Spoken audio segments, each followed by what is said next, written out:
warahmatullahi wabarakatuh.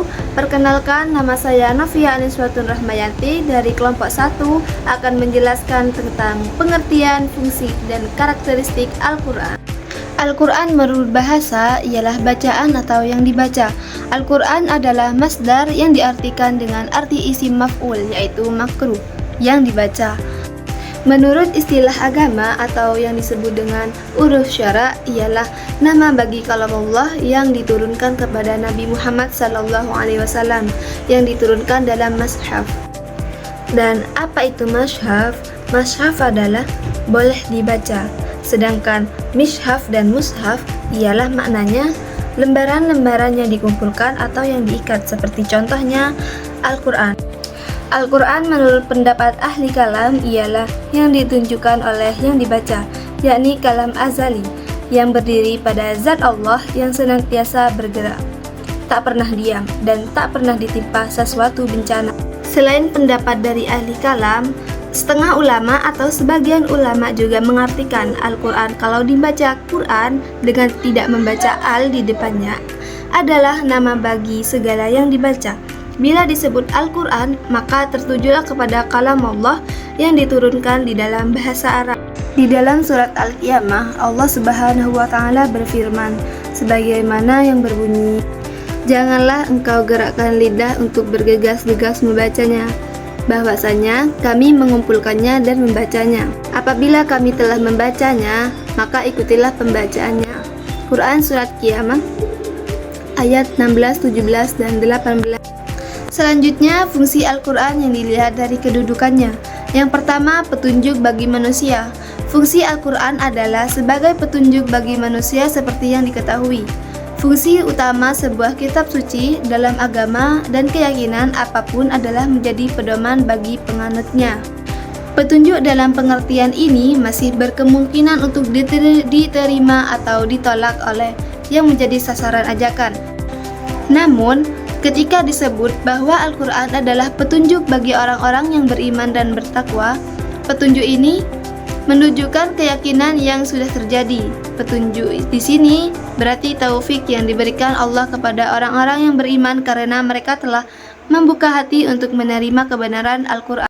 Allah Subhanahu wa Ta'ala dalam beberapa firman-Nya yang diantaranya adalah sebagai berikut, "Dan kami tidak mengutus kamu melainkan kepada umat manusia seluruhnya sebagai pembawa berita gembira dan sebagai pemberi peringatan, tetapi kebanyakan manusia tiada mengetahui."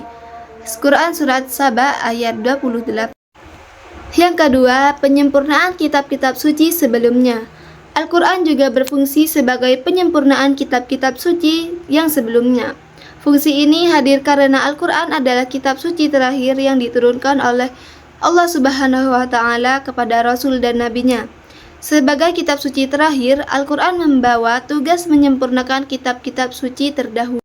Terkait fungsi Al-Quran sebagai penyempurnaan kitab-kitab suci sebelumnya, ada 3 rincian tugas.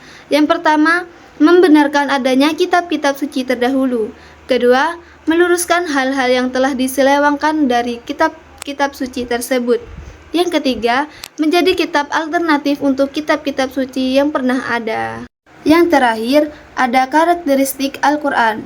Yang pertama, ada Al-Quran sebagai mukjizat.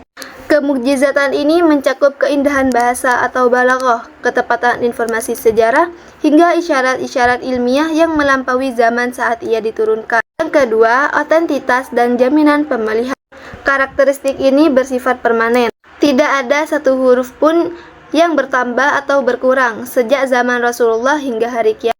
Pemeliharaan ini dilakukan melalui 2 jalur, yakni hafalan di dalam dada para muhfizah dan kodifikasi dalam petunjuk tulisan mushaf. Lanjut, yang ketiga, bersifat universal atau al-alamiyah.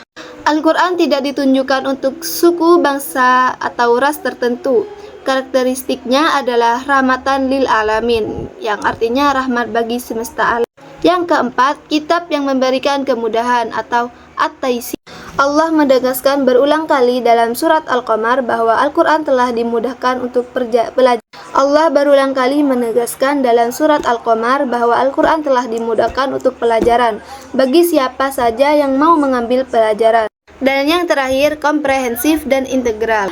Al-Quran mencakup seluruh aspek kehidupan manusia, mulai dari akidah, ibadah, akhlak, hingga masalah sosial, politik, dan ekonomi.